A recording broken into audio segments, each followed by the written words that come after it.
Hey everyone. Hello.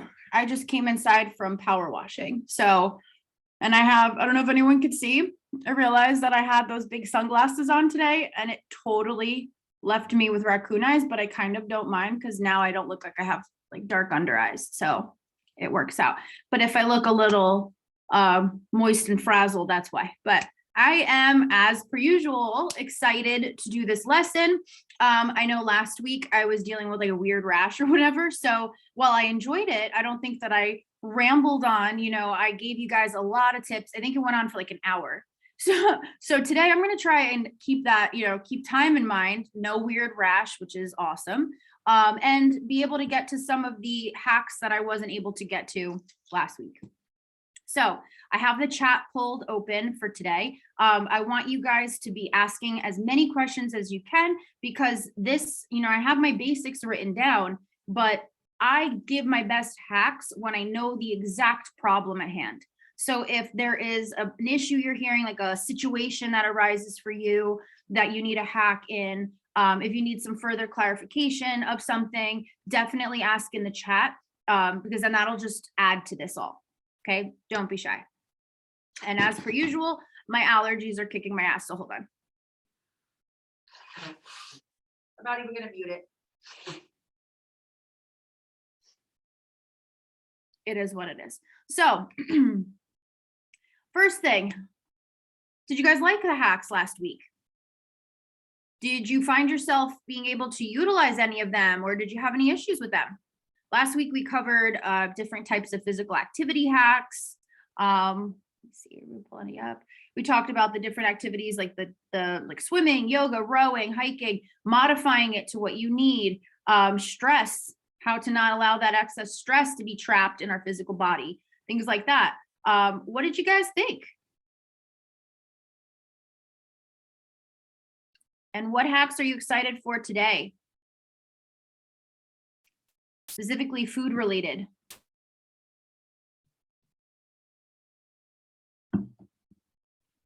Tell me in the chat. I even made a new acronym for today, guys. I'm really excited. It was nice to have it more open-ended. Yeah, today's going to be similar. I definitely took more notes, was more focused this time around. So, but I love the Zooms where I am feeding off of you guys, and how open-ended we keep it, whether we're talking about exercise, whether we're talking about food, whatever it is. I feel like when we can all join in and talk about what is hard and things like that, we can come up with things that make it easier. So same premise for today. All right. So overall, before we get into the food hacks, I want to say everybody, whether, some of you have been with me for a while and some of you are new, but the goal of CCA is to never say no. And the reason for that is if there is something that you try to say no to time and time and time again, and you're running into the same roadblocks, the same issues, well, then the issue isn't just you're not disciplined enough or you just got to get your shit together. The issue is the method in which you're going after something is not working out. It's not going to be long term. There is no extra space in heaven for people who make their own lives harder. That's just, but we're all kind of similar in that, which is kind of innate to make our own lives harder. Like we are hard on ourselves. We should be able to do it without wanting different foods. We should be able to not be upset about certain foods. How many of you guys can relate to that notion? That it feels like you're closer to the goal, the harder it is, the more you have to say no. It's almost like that's the way you should just want to be, right? Anyone relate to that with food?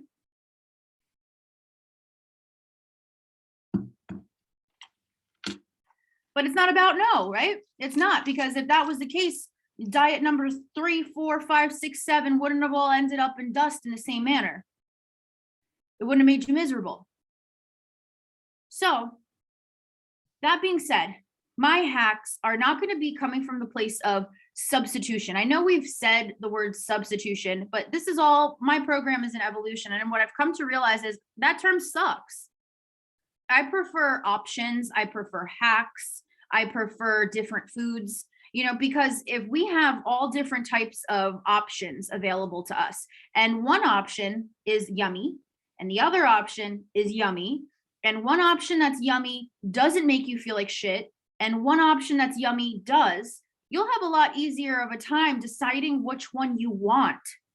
But if we treat it like you don't deserve this because you have these issues, then it is literally a power struggle, just like waiting to happen. And in the end, it creates more stress, which creates stress hormones, which screws us over anyway. So that chicken and kale bullshit that everybody said they did for 30 days and lost all this weight, guess what happens day 31 onward? And that's not just us, it's everybody. So let's see. I know I'm getting closer when I fluctuate because I'm learning, but it's hard when you're used to not eating and are eating again, which you know is better, but you're gaining weight. Absolutely. That is, some people, I want to say from what I notice, it's a toss up. Some people will start eating more and then the weight just starts to come off, like the inflammation goes down like crazy. I wasn't really even like that. Like when I started eating more, my pants didn't really fit me.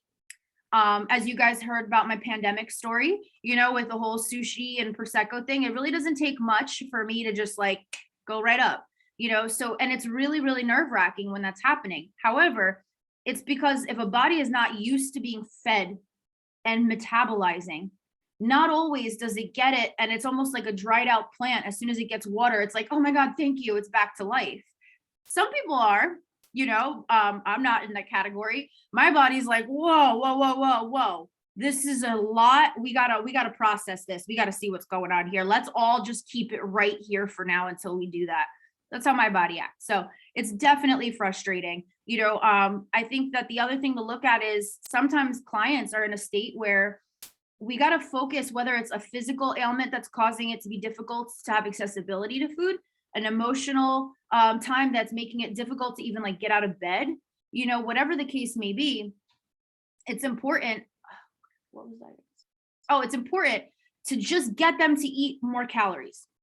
Like that is because there's nothing we can do. We can't just say, hey, I want you to add some calories from beef throughout your day. You know what I mean? Like there's so many reasons causing them to not eat to that degree that with a lot of clients, it's like, we just want you to fucking eat. Just get to that point and then we can go in and we can chisel away. For some of my clients, if you've been with me and you're in that refeeding, area now, we can always go in and retweak, and it's always up to our comfort to feel like, yes, I'm at a point where I can, or no, I need to work on this some more. But we all have different journeys, and nobody asked to have their relationship with food completely like jacked up, by a million different reasons, but it happens. And then we get these illnesses that are affected by food. So, our journey is definitely different. I don't lose weight from not eating, but still eating more is making my body confused. It's like, wait, what do we do with this? We can definitely get in there and retweak exactly what those things are, Mo, but I'm glad that you're saying, like, I feel like I know I'm getting closer, but when I fluctuate, start to track those habits, like start to track those fluctuations. See if there's any kind of connections, patterns, anything at all that we may be missing as well, and then text it over to me. Okay. So let's hack how I food shop. Okay. And how my goal is to kind of put what's always just kind of been natural up here on paper by telling you guys about it. So if you need me to clarify anything, sometimes I don't realize what isn't, like I've been cooking for my family more or less since I was like 8 years old, so a lot of the things with me, with cooking, with food, with stuff is instinctive and I want to teach it, but I don't necessarily know what is something that needs to be taught, if that makes sense. Like it doesn't seem like a big deal to me because I've been doing it since I was little. So tell me if something needs more clarification that I'm about to brush over. I would love to clarify that more. Okay. So food shopping. I like to just keep the same shit in my house all the time. Now, sometimes I'll add in some fun new things I find. Sometimes I'll be on the hunt for something new I want to try or find a new, because they're coming out with new crap all the time, right? Then they figured out that there's money to be made here. So the benefit to that is they're going to keep coming up with stuff, right? So if I keep the same flavorings, the same meats, the same veggies, the same things that I know I relatively do okay with. And this is also coming from a place of colitis. So over the years, I've kind of honed, That's not to say stress or the weather can't cause a flare, but I know if I stick to this basic list of stuff that I'm not going to be going out of my way to exacerbate it or add in a whole lot of variables. Now, that doesn't mean that the foods that I make, you guys see, it's like I don't make the same thing twice, right? On my story a lot of times. But it's just because we change up variations on how I use my flavorings. The texture. Oh, wait, here's my acronym. Are you guys ready? I'm excited. I look at fat, flavor, accessibility, and taste. Fat, flavor, accessibility, and taste. That is literally what makes food it for us, right? What could you break down? I mean, of course, there's like nostalgia, there's things like that, but in your everyday, basic, going through life kind of spiel, food is, it's about the reason we like something is because of the texture of, of it in your mouth, the flavor of it in your mouth, and then the accessibility, if it's easy to get a hold of, or maybe if something is exclusive, that adds to the allure. If you don't have access to it a lot, that adds to the allure. But accessibility in some way also impacts how we feel about a food item. So before I get into breaking that down into specifics, how does that concept help to think about? That it's not about anything other, regardless of what the hell it's made of. Like, before this program, do you ever ask what ingredients are in something you like? No. But if you're thinking about flavor, accessibility, and texture, what else is there really to decide if something's good or not? I feel like eating more shockingly made me go down a bit because I was under eating before and eating things that made me sick before. I noticed even right after dinner out last night, my neck feels swollen and under my jaw, plus got instant puff.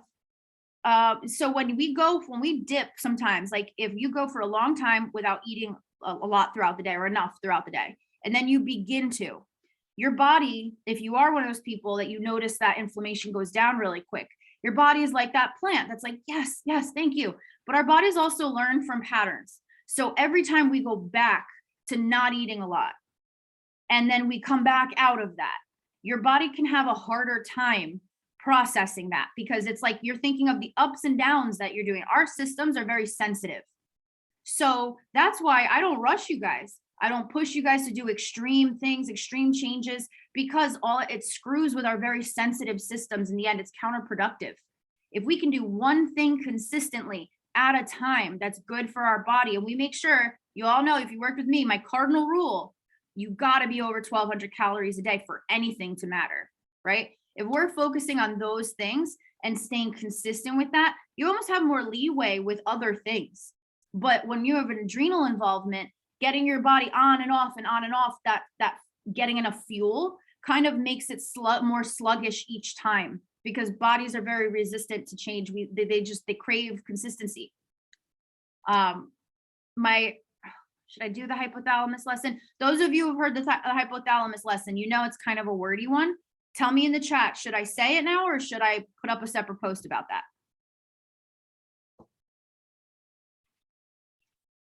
I'm taking a bet that people have heard my hypothalamus explanation or currently watching. I don't remember anymore. It's my favorite. Let me read Mo's comment here, and then you guys tell me if I should or shouldn't. So I thought there's no way I couldn't make chili how I'm used to, but I made your chili today. Woo, and I was pleasantly surprised. Also, my daughter said it's either just as good or better. Oh, no beans and it can still be chili. What? I got what you were saying. So, yes, I love it. It's all about flavor, accessibility, texture. That's it. Say it all.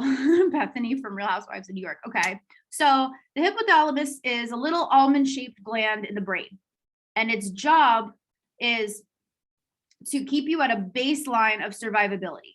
So the brain, this hypothalamus gets fixated, let's say, on all of the different things you do because it learns by your behavior to decide, okay, here's how we regulate temperature. Here's how we regulate appetite, metabolism, mood, digestion, like everything, any process that's run by a hormone, which is essentially absolutely everything, anything in our endocrine system, stuff like that is all regulated by the hypothalamus, which is a little almond-shaped wonder gland in the brain.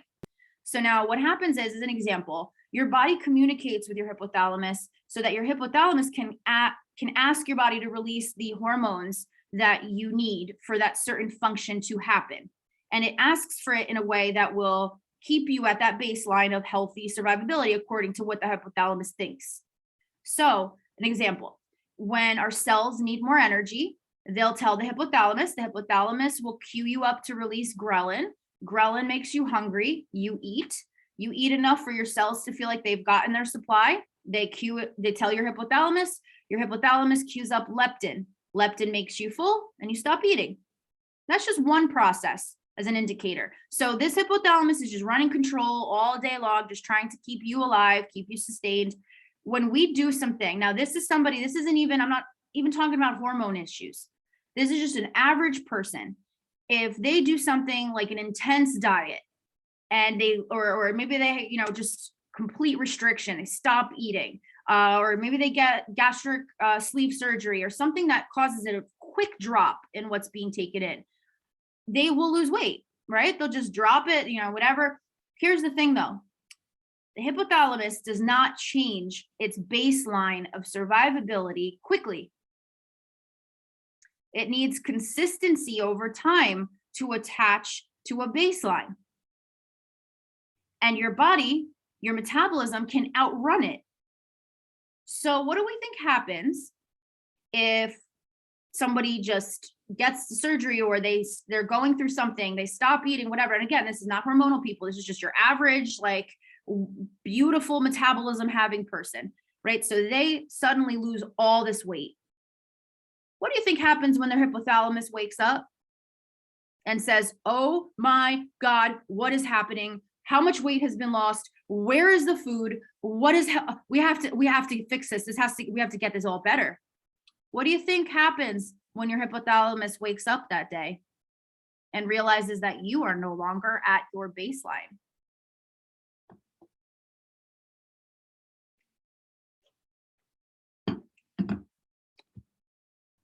Back you go. That's what happens. And they will probably be very hungry and eat, then put on maybe a couple pounds, but not much more. So the hypothalamus goes into crisis mode because the hypothalamus's goal is to regulate your weight, regulate your metabolism, regulate everything. And if it thinks everything is different and it remembers the old factory settings that were the way it was before you did this extreme thing, you're screwed, because you will literally, even if you do not eat, your body will take you back there. That's why people who get sleeve surgery and have a stomach this big still end up gaining weight after a few years. But I don't give a shit about you being thin. Like, it is a weird thing for somebody to be born with the same kind of body as everybody else. It just doesn't freaking happen, right? So if our focus is trying to diet, to be thin, to lose weight, blah, blah, blah, our hypothalamus is not keeping up. Those of you who have been with me for a while, who continue, you get surprised when you see results happening, right? Yeah, that's why we try to help you not put the focus on the weight, because there's a whole litany of things going on to ensure that you're not just right back where you were beforehand, now out the money and out the time and feeling like shit about yourself. There's always a reason for that slowness, that steadiness, even consistency. We want, even if you don't eat the full 1,200 calories and you got to work your way up each day, eating 800 calories, 1,000 calories, eating the meals throughout the day, and then you work your way up to calories, whatever it is, getting to that baseline of consistency for your body to be able to feel safe and attached to is important, no matter what, especially when you got bodies like us. Was that helpful?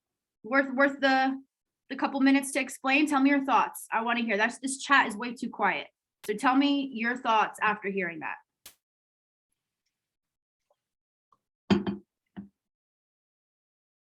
I'm so thirsty. I feel like I'm gonna drink this all and still thirsty.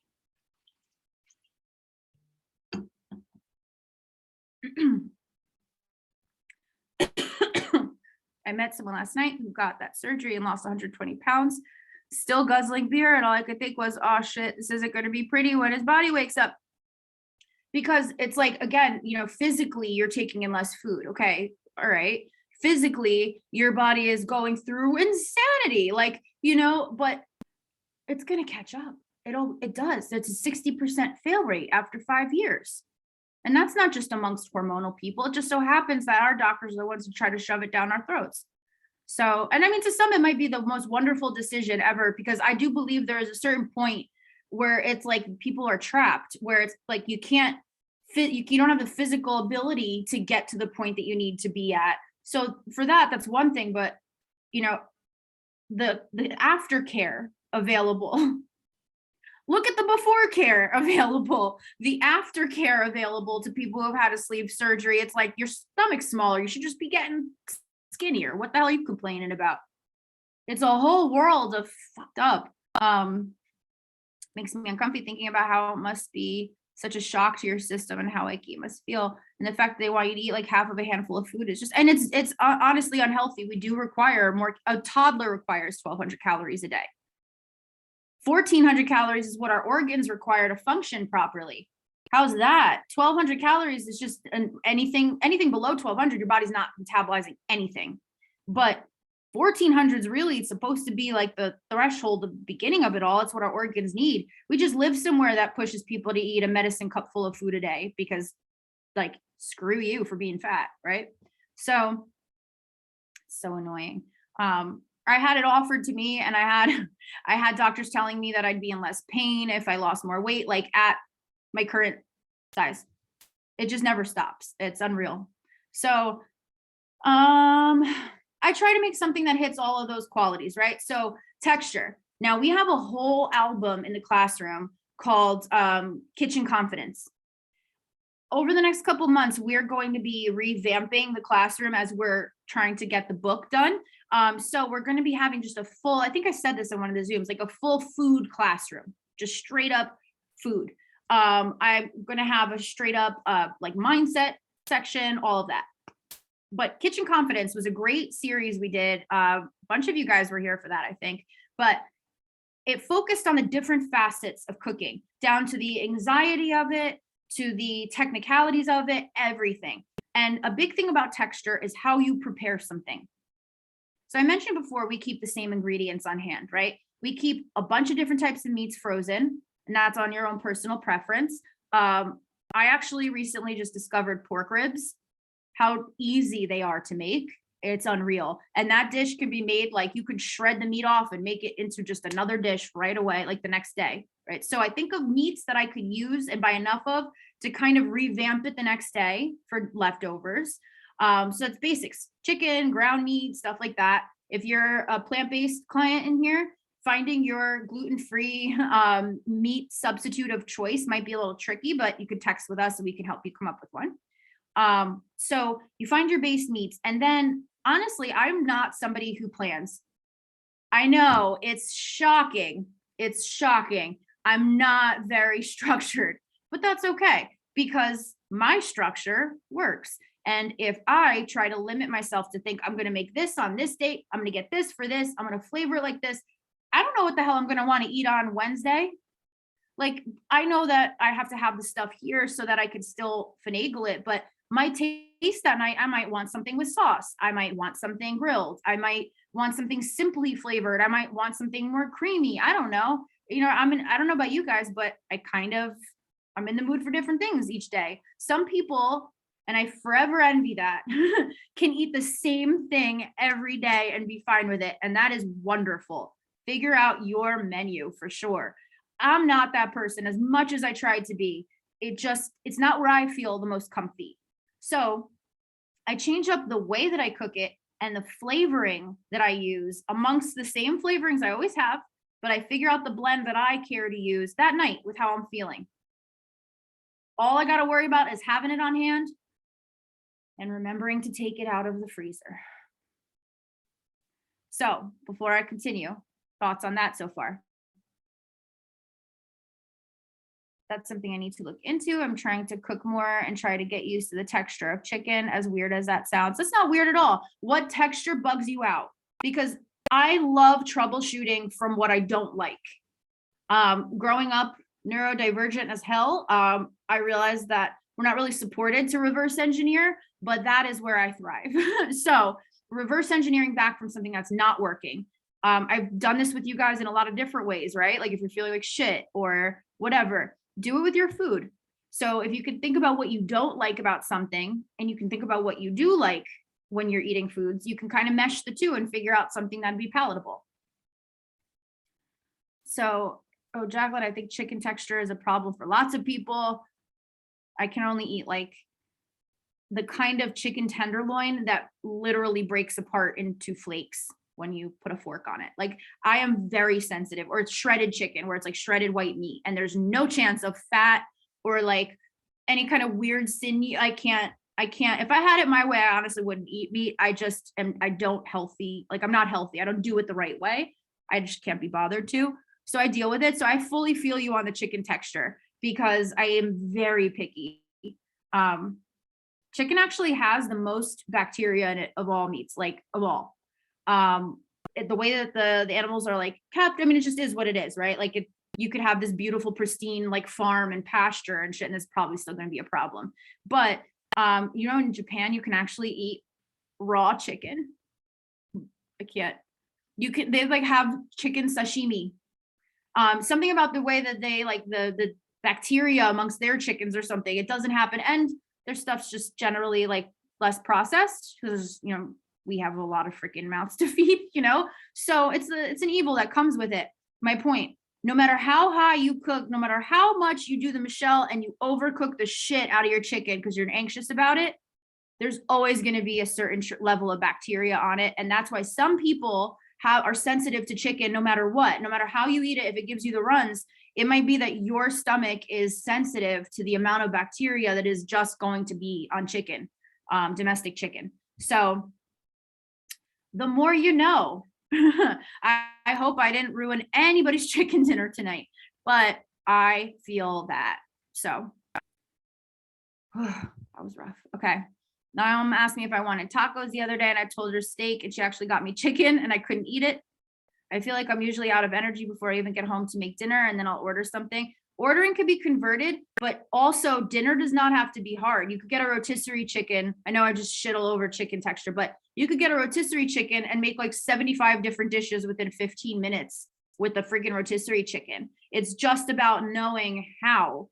It's the hacks. That's it. And it ends up being faster than when you order delivery, way cheaper, and then you end up having a lot of times extra for the next day even. So as much as it sucks because it's like our energy is dipping, it's okay to help out sometimes with that. But if you think about it as the more I cook at home and help with eating the things I need to eat, the more energy I'm going to end up having, the easier this is going to become. It's like a whole big cycle. But I definitely feel that there are a lot of days that I'm like, should we just fucking order? So I think a couple of people have said it's when the tendons are in. Yeah. Oh, seeing that word turn my stomach. I'm trying to go from someone who eats fish and plant-based. I know I like fluffy light piece. I think shredded in Indian was fine mixed with corn. Oh, the fake meat. Okay. I thought it was like an Indian dish that I was going to just pronounce really wrong. I'm like, I've never seen that one. And I feel like I know a lot of dishes, but I've seen that meat now that you mentioned that. I couldn't, that's so scary, the slime, and I can't, we're done talking about the chicken meat. So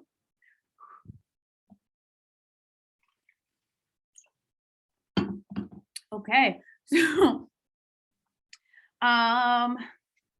moving on from chicken.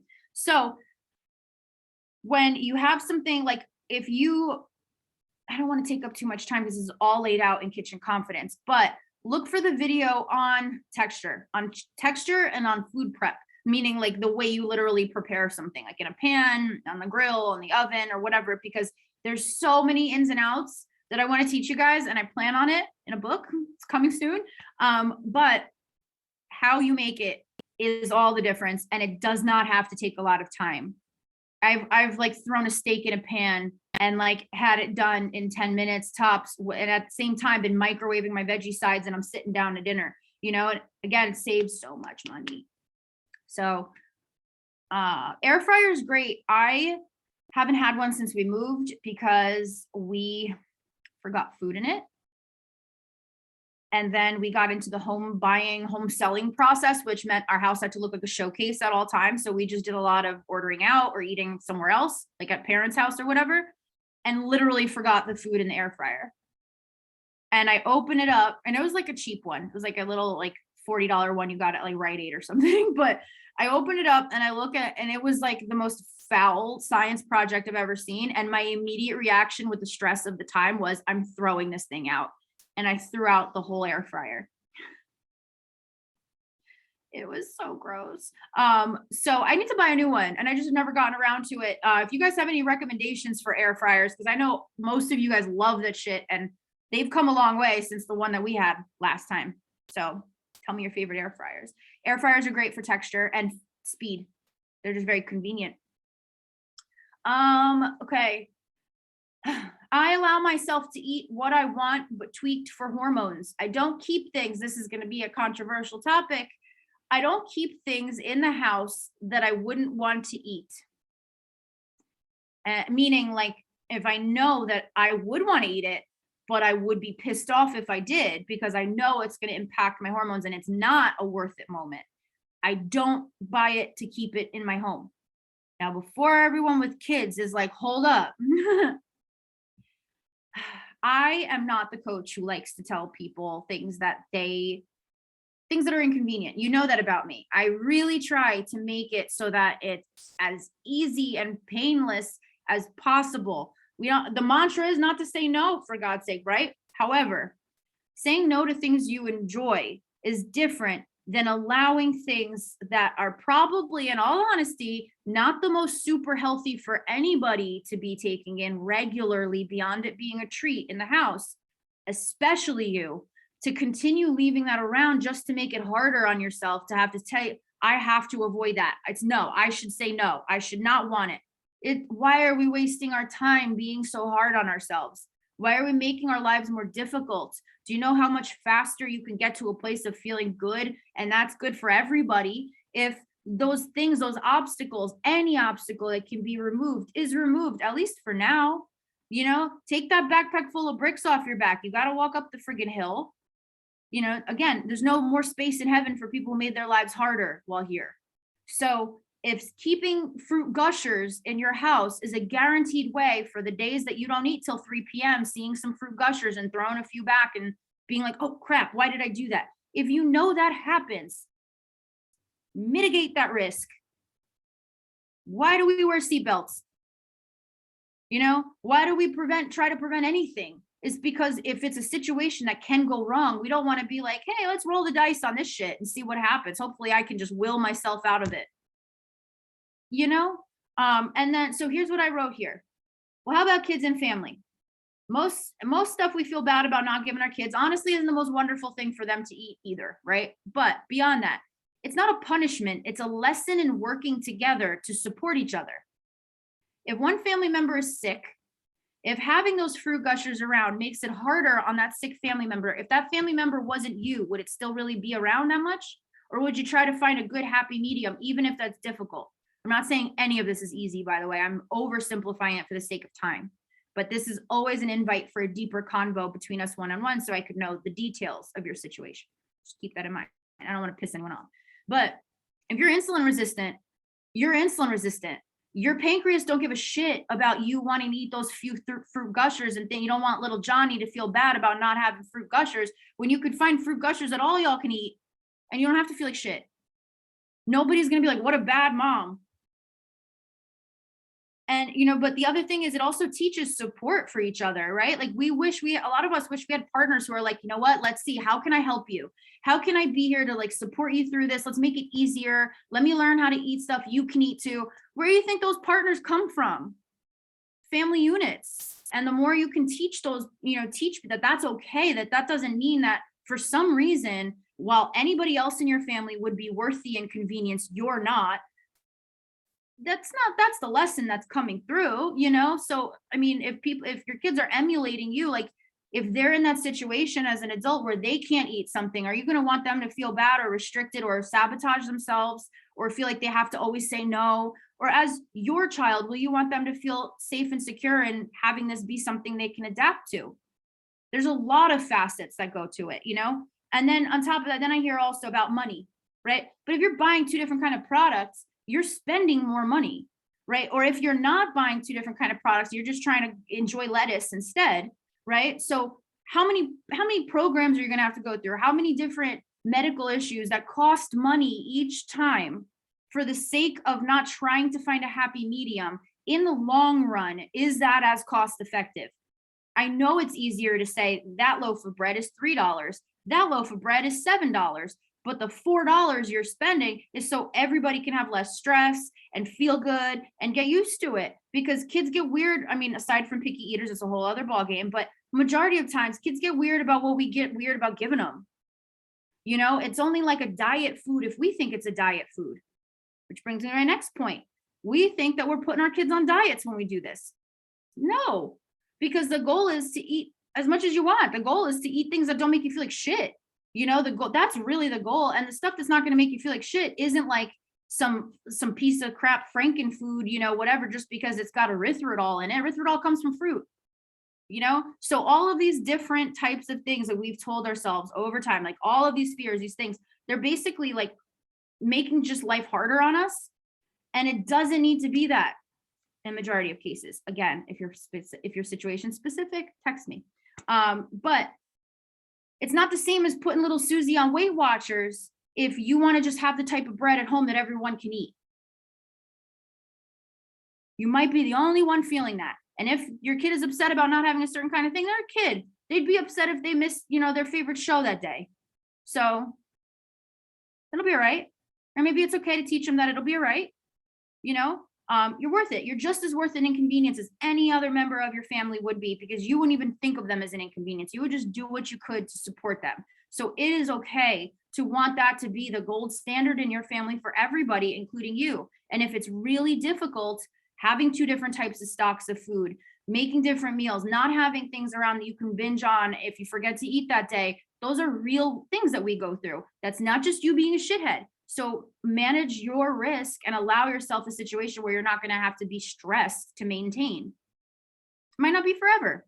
You might not give a shit about Wonder Bread in the house one day, you know, but while you're learning and adapting, getting comfortable in this lifestyle, it's not going to happen if you're like living in this like other dimension amongst your family while everyone else's life kind of continues on like normal. Something's got to give if it's not easy to do together, you know. And text me, because that isn't, again, simple to figure out. It's just, that should be the goal.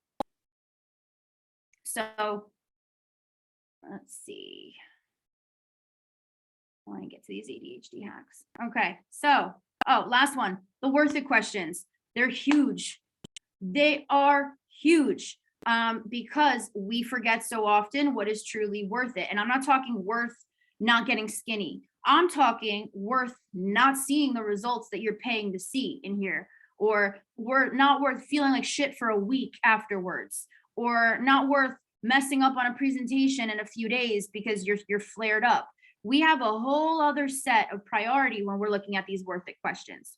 Not worth not being able to hang out with our kids or not being able to go outside because it's summertime now. Really look at those questions. They're in the Facebook page and they're in the classroom, the worth it questions.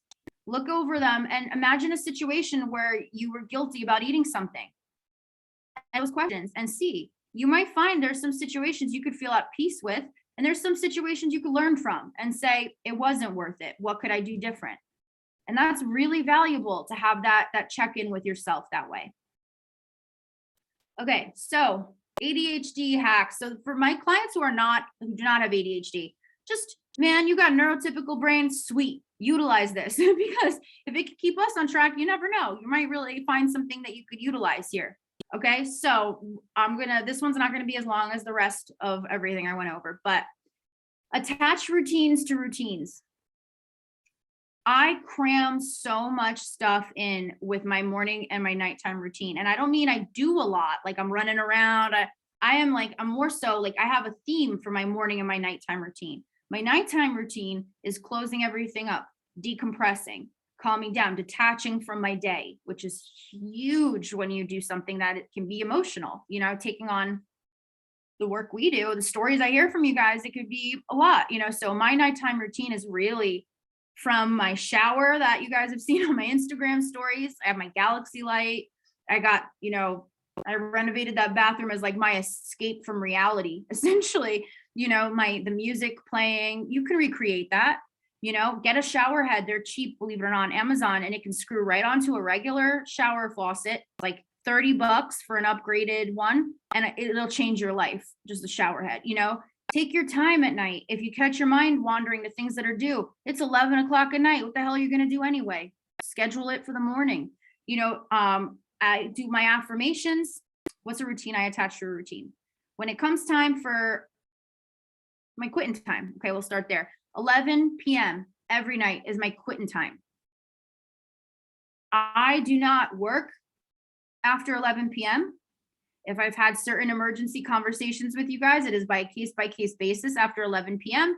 After that time, that is my quitting time. That's when I'm going to stop doing. And again, I have ADHD, so I could get wrapped up in a project that I could start at 10 o'clock at night. Like, I think I'm just going to work on it for 15 minutes. How many times does that happen to you guys? 1 a.m. here we are. Shit.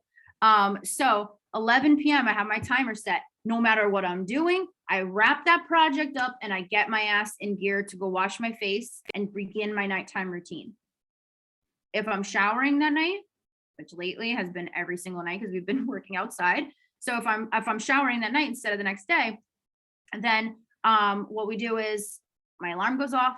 We clean up anything out there. Like if it's a late night, we're tired, we don't have to clean everything spotless. You've seen my kitchen in my videos, but we wrap it all up as much as we can, throw away any kind of food that's laying out, wipe the counters down so there's not schmutz, you know.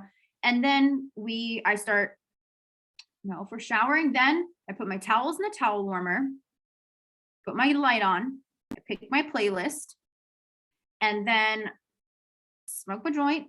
No judgment here. It's my medicine. And then I go in the shower and I just let the day melt. If my mind races, I say to myself again, I can't do anything about it now. It's late. Tomorrow. And sometimes, some nights I have to say that every freaking 2 minutes, but I do it. You know, I don't give in to that. So then as I'm showering, I'm doing my affirmations.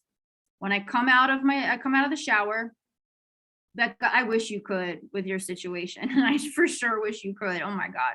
So just needs to be federally legalized already. So anyway, I come out of the shower, and then after I did my affirmations in the shower, I come out, I wash my face. I use my Avera Glow that I talked about. So it's just like the spray and then the oil. And as I'm like buffing my face, I'm also doing my gua sha. These are all videos, by the way.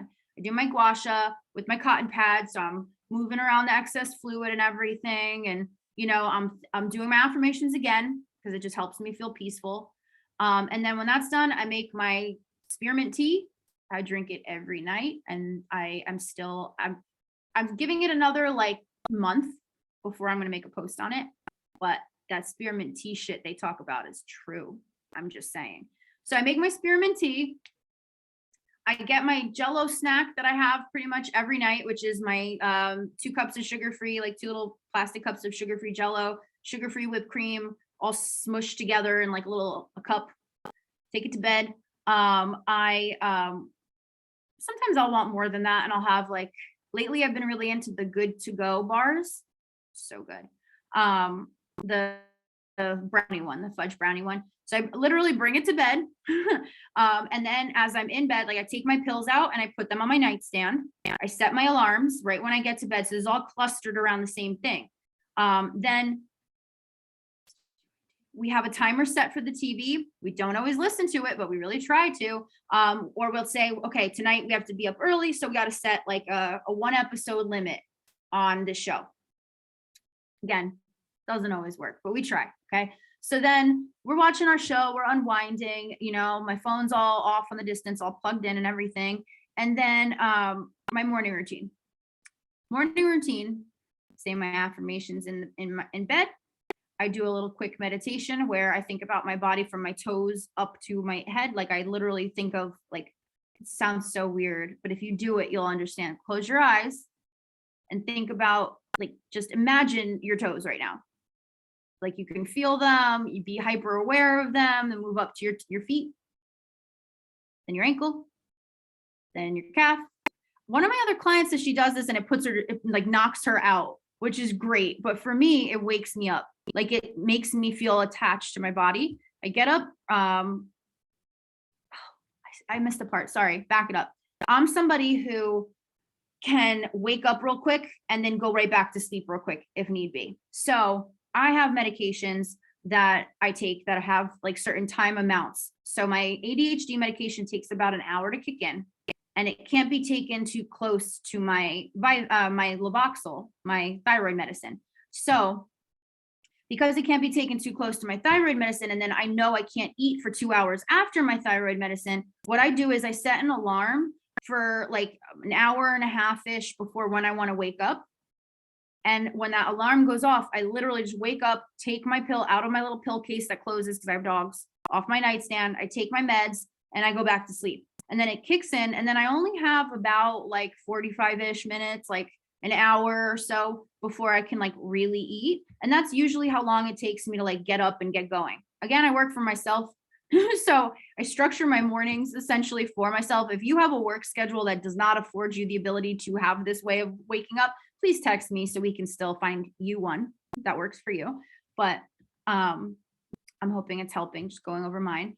And then what I do, because the reason that I take all my pills in either in the morning or at night, I figure out how to sandwich them around that way, even if I have to wake up an hour earlier to take it, is because if I do not do that, I will forget to take the rest of my meds. Like I will just straight up not. If it's out in like the kitchen or something like that, even my morning ones, if it's in the kitchen, I have to wake up and go get it and take it. The amount of days that I used to just not, it's just ADD. It's interesting. It's ironic when that happens to you when you forget to take your ADD meds because of the ADD. But, attach routines to routines. When I'm brushing my teeth, I'm running through the day. Okay, what is it? What is my first call? What do I have to prepare for that? Like I'm just trying to think of that in conjunction with as I'm doing what I'm doing.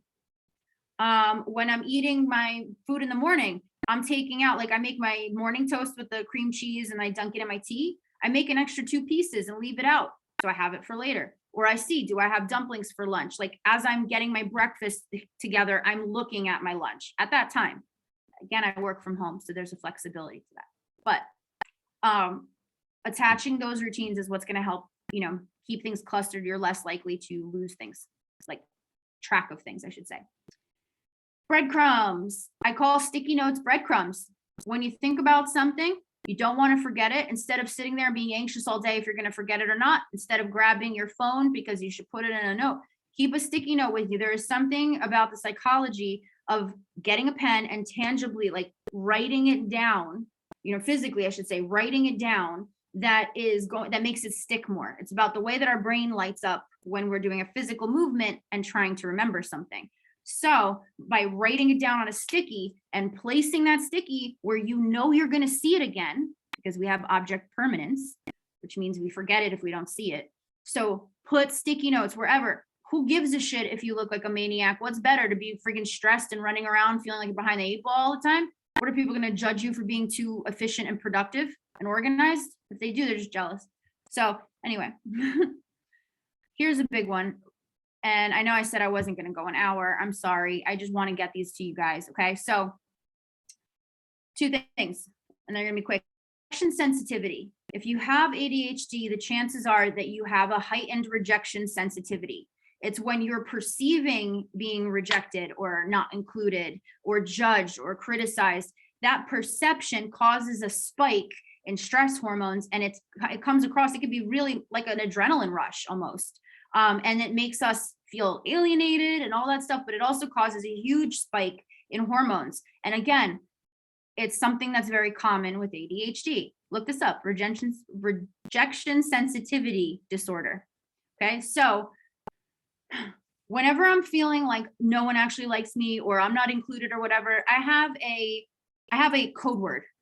You guys know I like my safe words, right? So I use pineapple for a lot of things. And that'll be my code word where I check in. You can check in with a partner if you tell them about this and you're like, look, I'm learning about rejection sensitivity. Sometimes I might fly off the handle if I perceive something to be rejection or not being included. So if that happens, I'm going to say pineapple. And when that happens, I need a little extra care, or I need a little extra time, some sensitivity, a hug, whatever it is that you need, right? If you don't have that partner to go to, that liaison, check in with yourself. Have that code word where you can rationalize and say, I'm allowing these intense feelings to happen. I do not have to act on them at all. I'm just allowing them to pass through because I know that it is the rejection sensitivity, and I know I'm going to feel different about this soon. That's what the code word can mean to you. You're still going to feel the way you feel. You're still going to have all of those sensations. It still sucks, but you're not going to have as much freaking cleanup afterwards. And you're not going to have to worry about feeling like the whole world hates you, because you realize instead of that being true, what is true is this is the way our brain works. And we're still great and we're still loved. And at that moment, that is what's happening. That acceptance is what makes things move on faster. Fighting it is what makes you stay in the shithole for longer. So, and then lastly, prioritize enjoyment, but with your own limitations you set. People with ADHD, we are not motivated by what you typically think motivates you. We're not motivated by, oh, this is important, I should do this. Oh, the time is this, and this is how much time this takes. Like, we don't rationalize like that. We can't help it. It's not being spoiled. It's not being self-centered. A lot of it is that we're extremely proficient at what we're interested in. We could hustle like hell. We could work ourselves to the bone and be the most talented person in one specific quality if it's a quality we enjoy. And that is just the way it is, right? So we can either fight it, be miserable, be sick, be not as proficient as we can be, because if we're not interested in it, we're probably not good at it, right? Or we can find a way, as scary as it is, and again, a massive oversimplification for time, find what it is that does give us joy and create what does interest us and create a plan to work towards that. Is that going to be is it going to feel like a pipe dream if you think I'm going to think it, I'm going to drop everything and go after it? Yeah, but that's not what this is. What this is understanding my brain operates different. So if I know that I'm interested in one certain thing, then I have to adjust my method to be interesting like that is for me to stick to it or prioritize it. There's a bunch of different ways to do this. And I'm again going to annoy you and encourage you to talk to me privately. But if you experience this, if you relate to this at all, it is not because you're just dysfunctional. It just means you need a different process. Okay. So I tried to cram that in really bad in the last few minutes. I hope that this was helpful. I know we went over late, but I've tried to make it as info-packed as possible. Please feel free to give this a rewatch. Please feel free to reach out to me, to any of the coaches, to your group chat or whatever, and continue this dialogue. If anything you related to it and you feel like it wasn't addressed during the Zoom, please share it in the page, because I guarantee you so many people really relate to it. The reason I'm bringing it up here on the Zoom is because it shows up in our calls all the time. So I hope you enjoy the rest of your Sunday night, and I'll talk to you guys throughout the week. So bye.